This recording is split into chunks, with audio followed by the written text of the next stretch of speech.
স্বাস্থ্যমন্ত্রী সরদার মোহাম্মদ সাখাওয়াত হোসেন বলেছেন, গত দুই সরকার শুধু হামের টিকা নয়, শিশুদের জন্য গুরুত্বপূর্ণ পুষ্টি কার্যক্রম ও ভিটামিন এ ক্যাপসুল ক্যাম্পেইন চালু রাখতেও ব্যর্থ হয়েছিল। জুনের মধ্যেই শিশুদের ভিটামিন এ ক্যাপসুল খাওয়ানোর ক্যাম্পেইন শুরু হবে বলেও জানান তিনি। এদিকে গত ২৪ ঘন্টায় হাম ও হামের উপসর্গ নিয়ে আরও ৮ জনের মৃত্যু হয়েছে। এ নিয়ে মৃতের সংখ্যা দাঁড়ালো ৪৩২-এ। বিস্তারিত রবিউল ইসলাম রবির প্রতিবেদনে। বাংলাদেশের জন্য টিকা সহায়তায় এগিয়ে এসেছে চীন।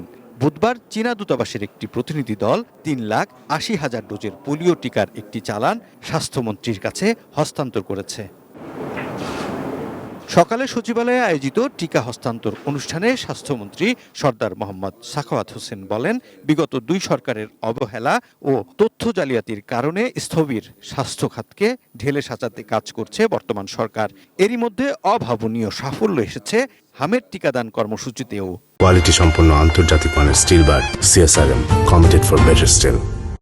হামের টিকা চলছে, ট্রিটমেন্ট চলছে, আইসোলেশন আছে, আইসিইউ আছে, ডাক্তাররা সচেষ্ট আছে। আপনারা জানেন আমরা চেষ্টা করতেছি।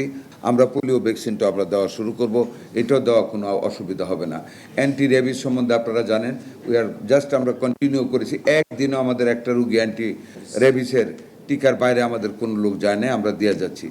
এদিকে দুপুরে স্বাস্থ্য অধিদপ্তরের এক অনুষ্ঠানে স্বাস্থ্য বিষয়ে প্রধানমন্ত্রীর বিশেষ সহকারী ডক্টর এস.এম. জিয়াউদ্দিন হায়দার বলেন, স্বাধীনতার পর স্বাস্থ্য খাতকে বর্তমানের মতো আর কখনো এত বেশি প্রাধান্য দেয়া হয়নি।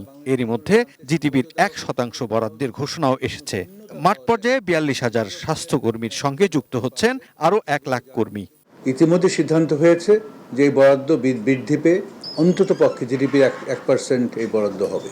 আমরা আমাদের প্রথাগত যে ট্রিটমেন্ট সেন্ট্রিক হেলথ সিস্টেম, সেখান থেকে আমরা ফেরত আসবো প্রিভেন্টিভ অ্যান্ড প্রমোটিভ কেন্দ্রিক হেলথ সিস্টেমে, যাতে করে ভবিষ্যতে আমাদের এইরকম আউটব্রেক আর দেখতে না হয় এবং যে কোনো সমস্যায় দ্রুততম সময়ের মধ্যে আমরা ব্যবস্থা নিতে পারি।